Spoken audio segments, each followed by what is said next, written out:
In America, yoga, probably starting in the 70s, became quite popular.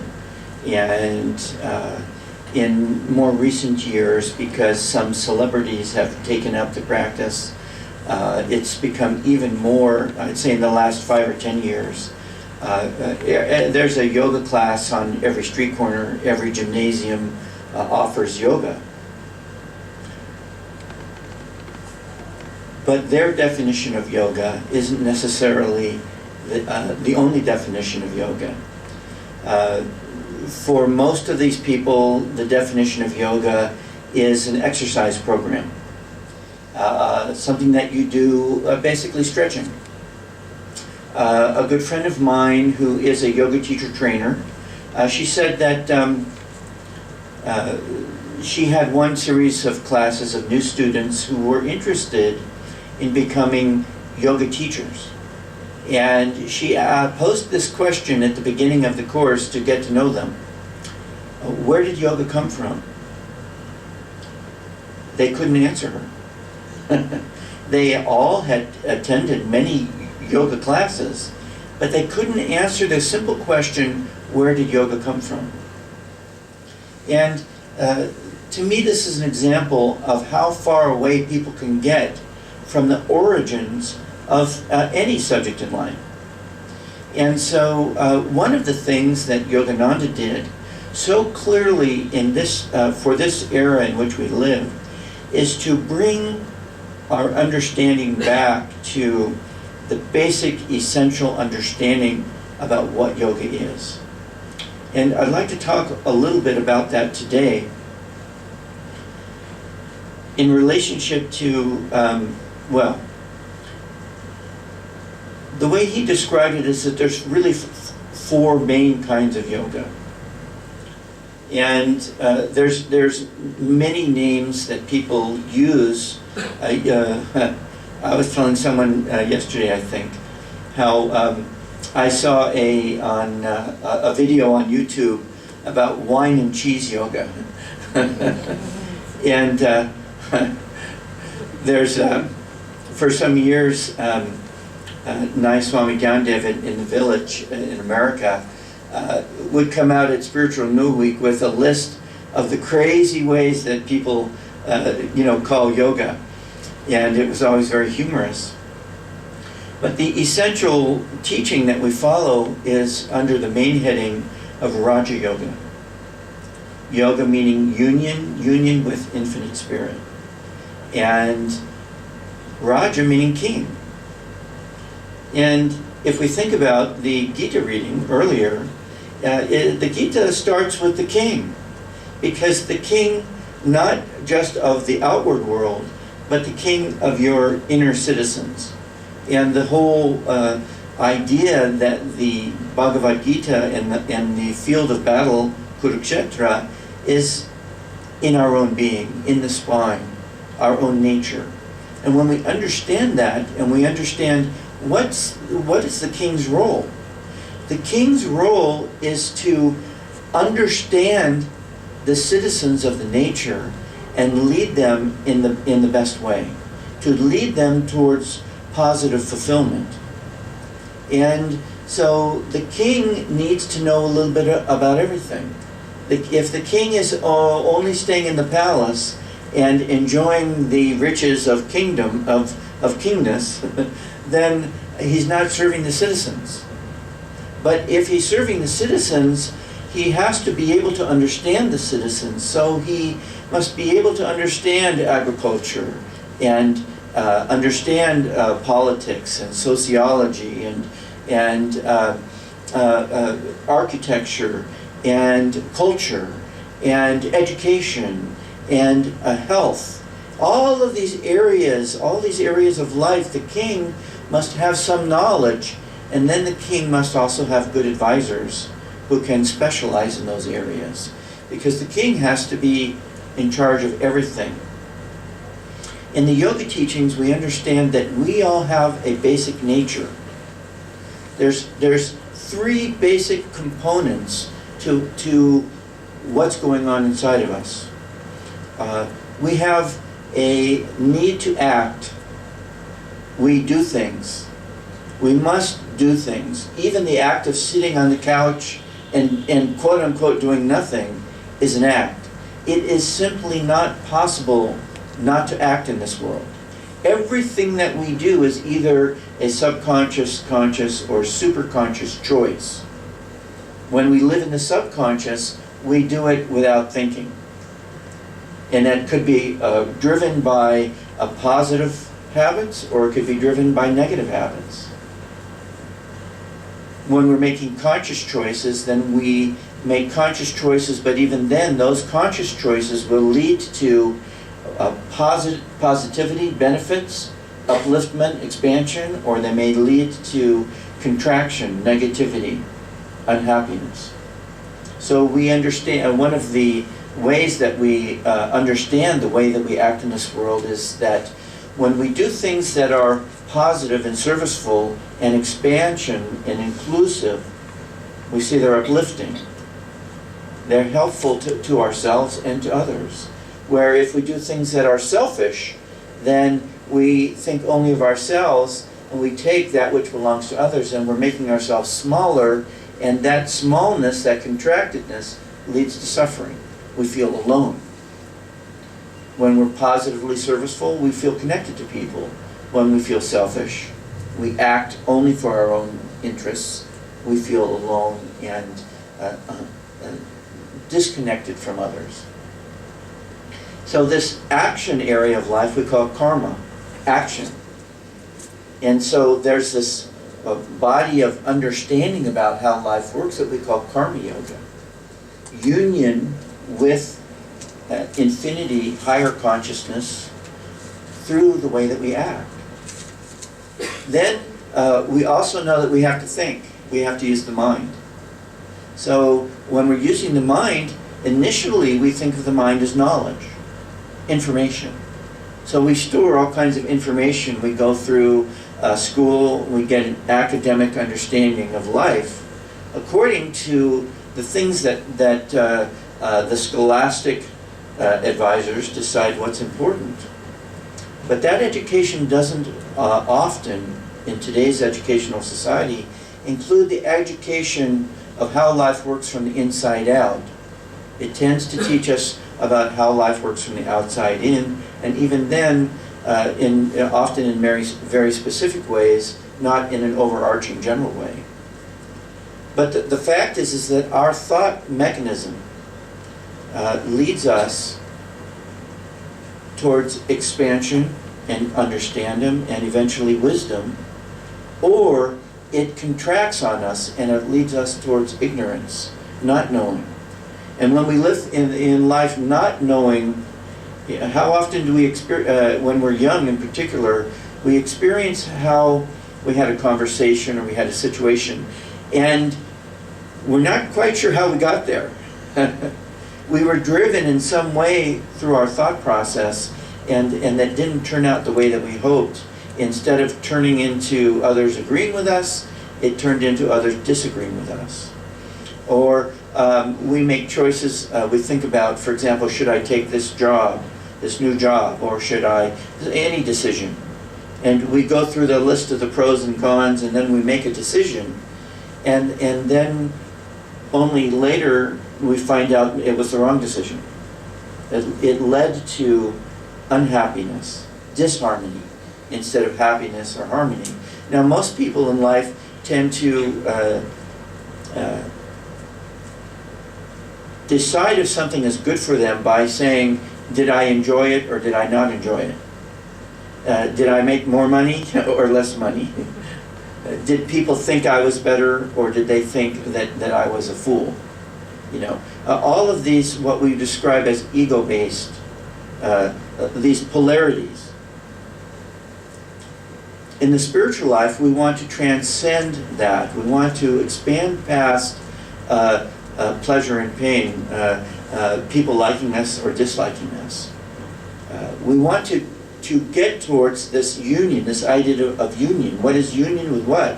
Union with the infinite joy, with the infinite peace, with the infinite wisdom, with the light and the power of spirit.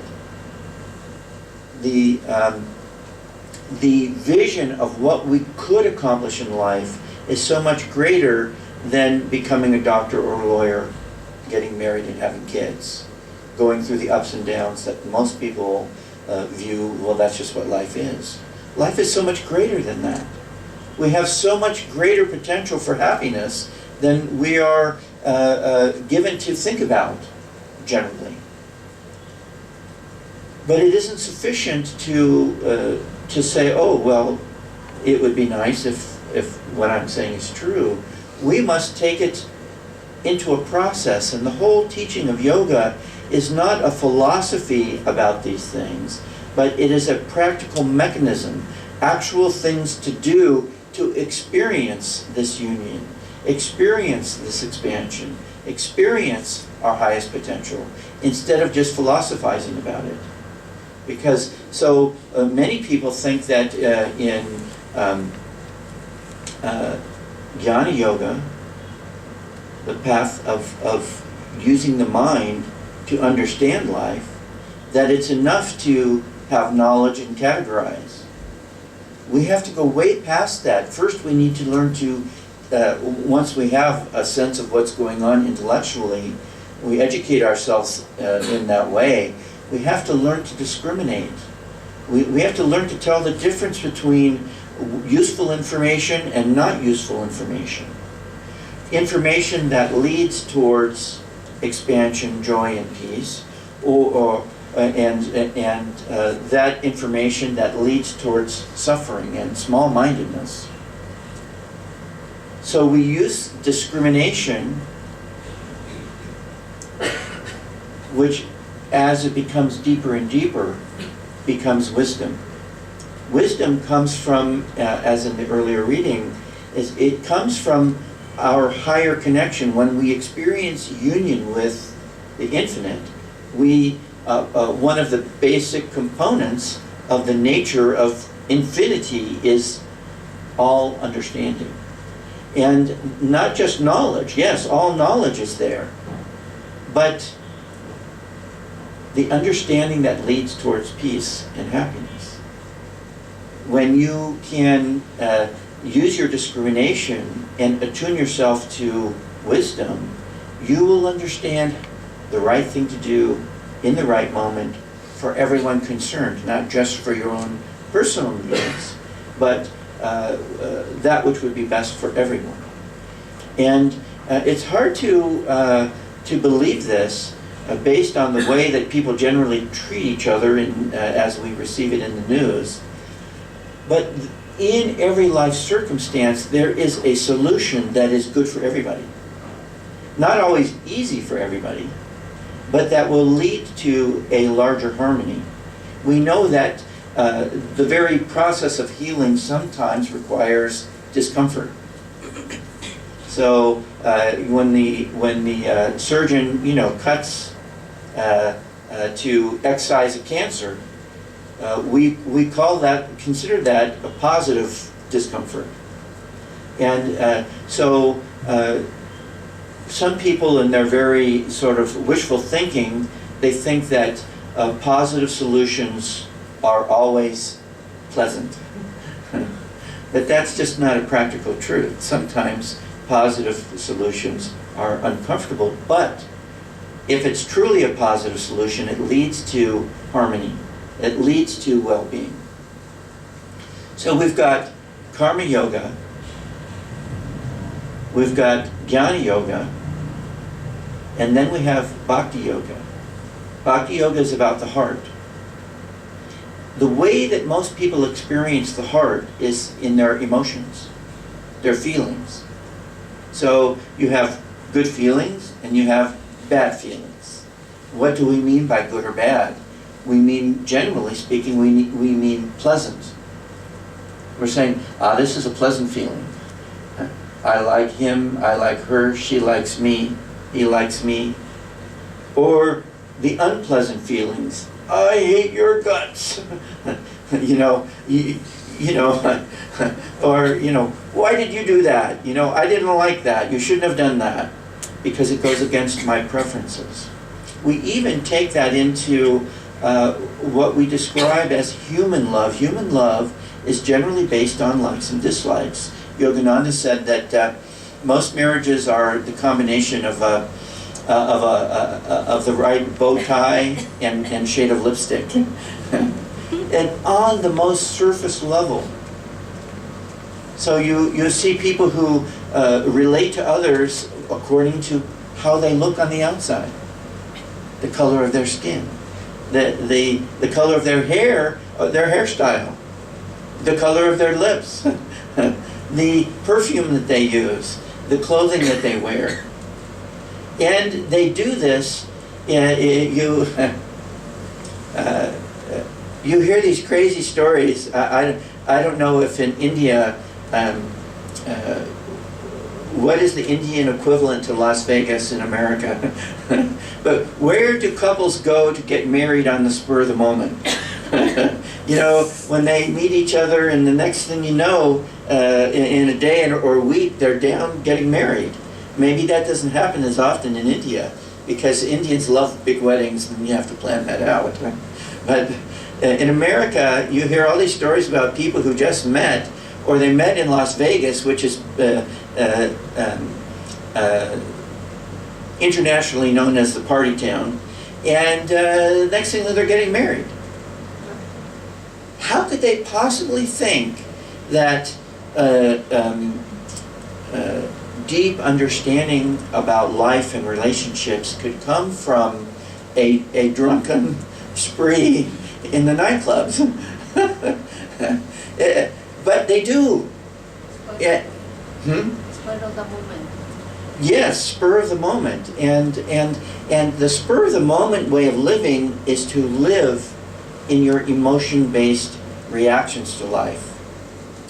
But we can see that all emotion-based experiences, and truly all outward experiences in life, are temporary.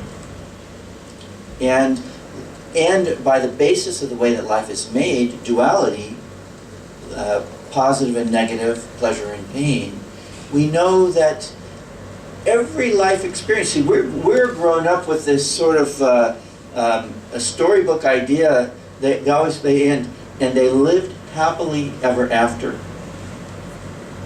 Do you know anybody who has lived happily ever after? Have you ever heard of that happening to anybody? I mean, if you think about the masters, they had some pretty bad days. Of course, Krishna and Christ both were somebody tried to kill them, right after they were born. And Jesus had some pretty bad days at the end of his life. And, this whole idea that we are going to be happy by an endless continuation of pleasant outward experiences is just completely false. It just simply isn't true. And yet, there's a part of us that is driven to seek that in spite of knowing that it isn't true. And that feeling nature is an essential part of understanding yoga. Yoga's chitta vritti nirod. Yoga is the neutralization, the releasing of all of those feelings inside of us. All of those attachments, not only from this life, but from the past. We can't even imagine the universes of vortices of energy inside of us that are just like solar systems circling around, waiting for the right time to sprout when you meet somebody.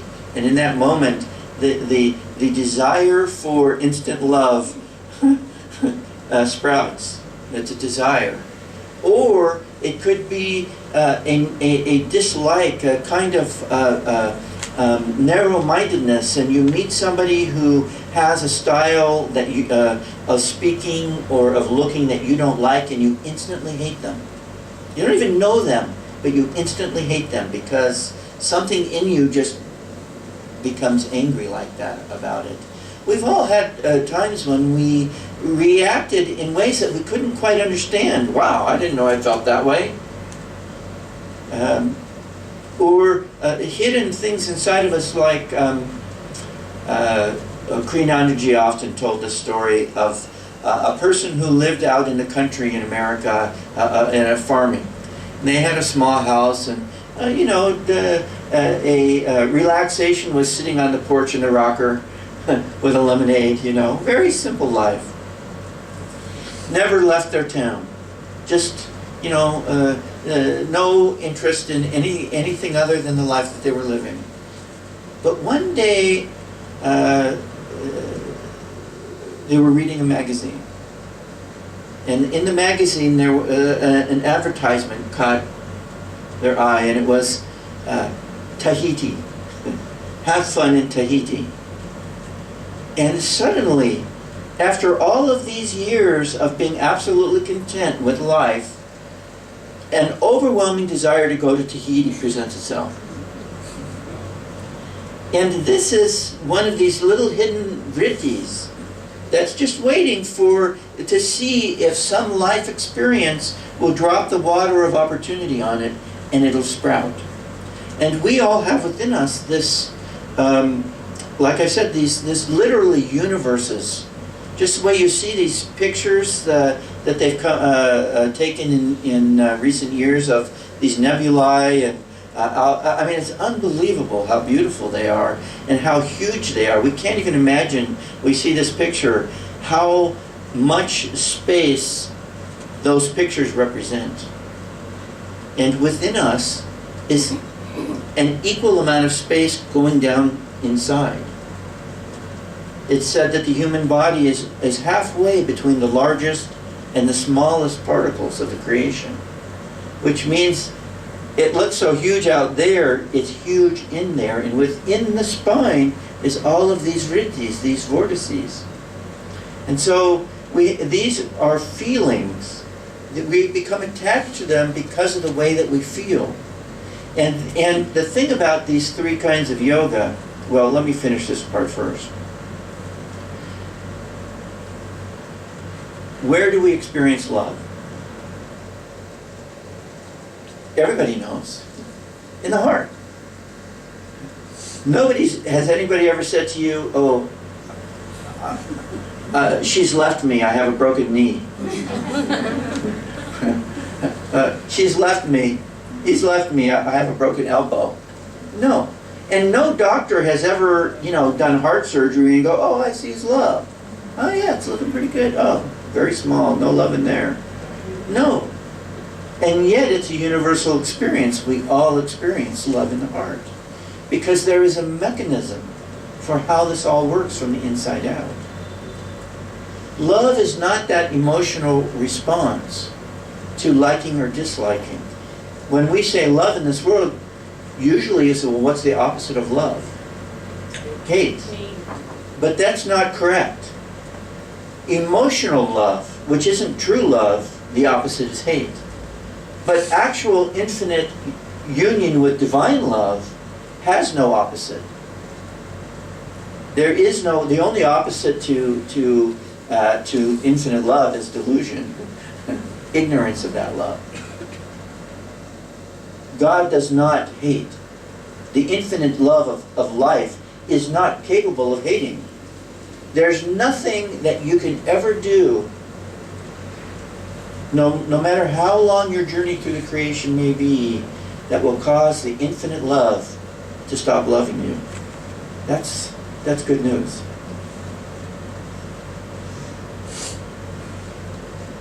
St. Augustine, I believe, said, if you knew how much God loved you, you would die for love. Yeah. Because we are one, our very nature, our soul nature is a part of that infinite love. And what we're trying to do is reawaken ourselves to that reality. And Bhakti Yoga is not the yoga of emotional expression of the desire, that desire for that, but is a deepening experience through the awakening of the heart's natural love. So when we practice kirtan, when we're chanting, what we want to do is awaken the energy of the heart. Initially, there may be some emotional connection to that because we're used to that. But when we practice deeper love, when you connect to that divine love, then you experience prem, which is a calm, universally rooted love, instead of that emotional love-hate. So we have karma yoga, bhakti yoga, jnana yoga. And these are led by the king. We call this Raja Yoga. Raja Yoga is the understanding that we need to bring these three components of our nature into balance. Because each of us may be more intellectual, or more devotional, or more action-oriented.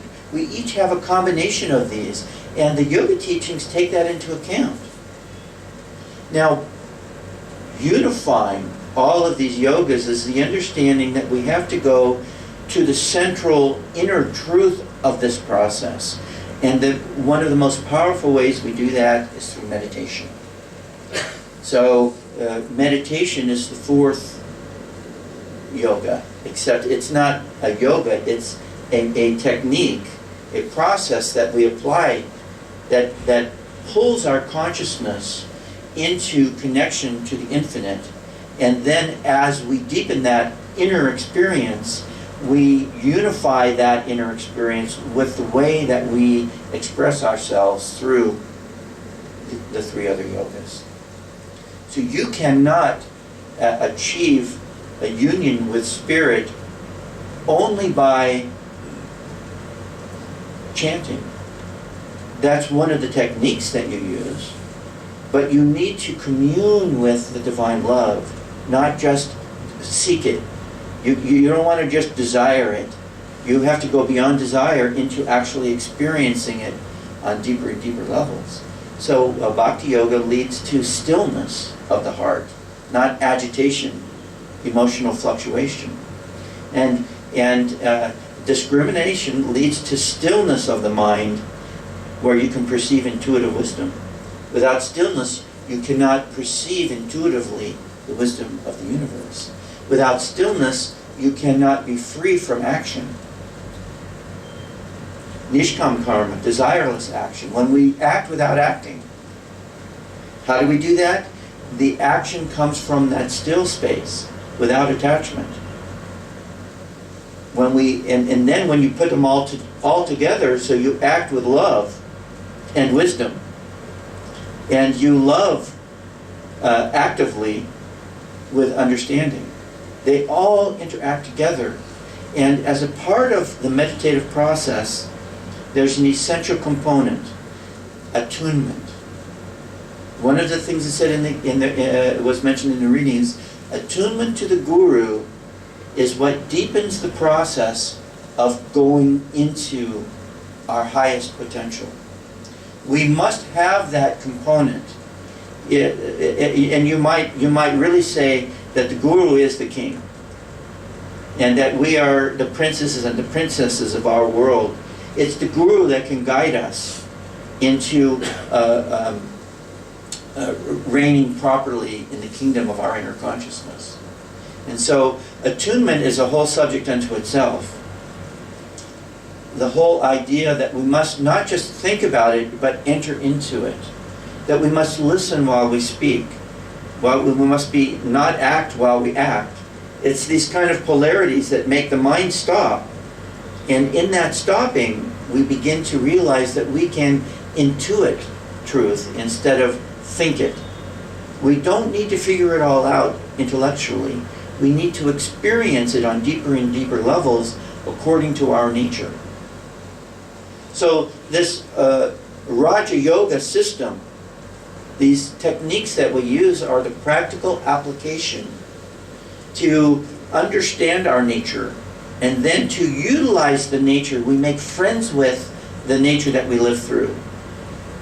And then by making friends with ourselves, the little self, then we can utilize our nature in the best possible way that will free us from the limitations of that smaller nature and open us up to our true higher nature, which is oneness with infinite spirit.